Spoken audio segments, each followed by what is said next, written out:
My love life is off the record. Anything off the record.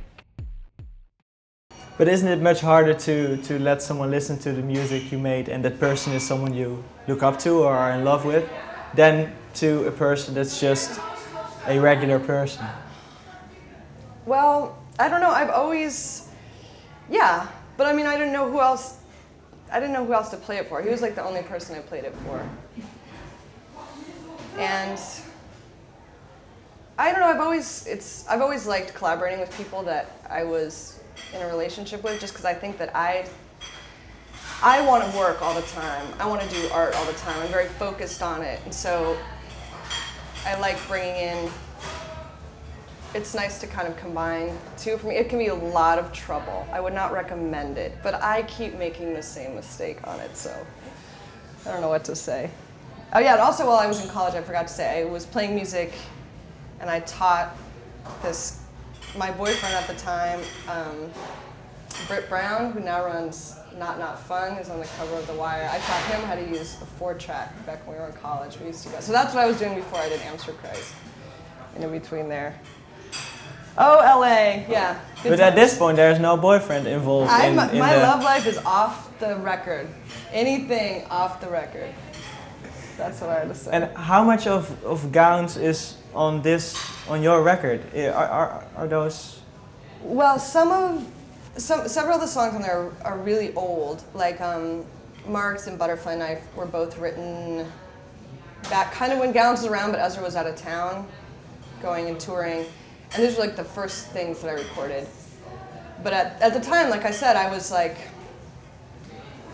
didn't feel confident. I felt like they were too weird. And I was like, well, I can never play these for anybody. So they got pushed back, and they're only, now coming out. But so, Gowns, we were in the middle of trying to work on another record. And at that point, it was mostly kind of me working on it in Oakland. Ezra was doing some, but I was doing a lot of it. And then when we kind of imploded,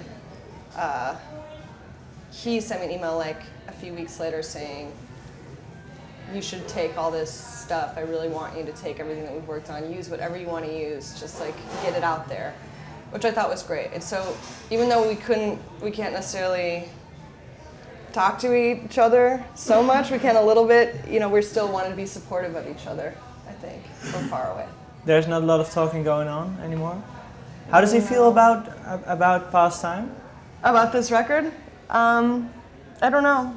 I know he wanted it to happen, but I don't know how he feels about that he gets, I don't know how he feels about that he gets asked about in every interview.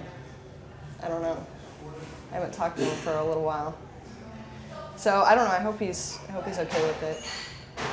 I did see him, our third show that we played with this band that I have now, he showed up. And I did not expect him to show up, and it kind of really threw me off. And I was like, oh my God, I can't do this. I was very nervous because I hadn't seen him in a while. And he didn't tell me he was coming, he was just there. And so then to kind of get through the nervousness, I dedicated the first song to him. We were playing Marked, which is a song that we used to play together, and I said, I want to dedicate this to Ezra, who has played this song with me many times and has given me his blessing to keep playing it, and I really appreciate that. So that kind of, made it better. And after the show, you had a word, or? Not too much. A little bit. We talked at the show as well, and I think he came over and drank whiskey at the studio a little bit, but just a little, I don't know. We have to keep it. I hope it's someday that we can communicate more, but I think we're explosive around each other. Mm-hmm. So it's good to take a little time. So a Gowns Part 2 is not likely to happen soon? I don't know. Not terribly soon. I love playing with both of them, so Ezra and Corey. But we'll see. I don't know. Maybe he's mad at me now. Maybe I've done all these interviews. Like, fuck her. But I can't tell. I guess I'll call him maybe when I get back.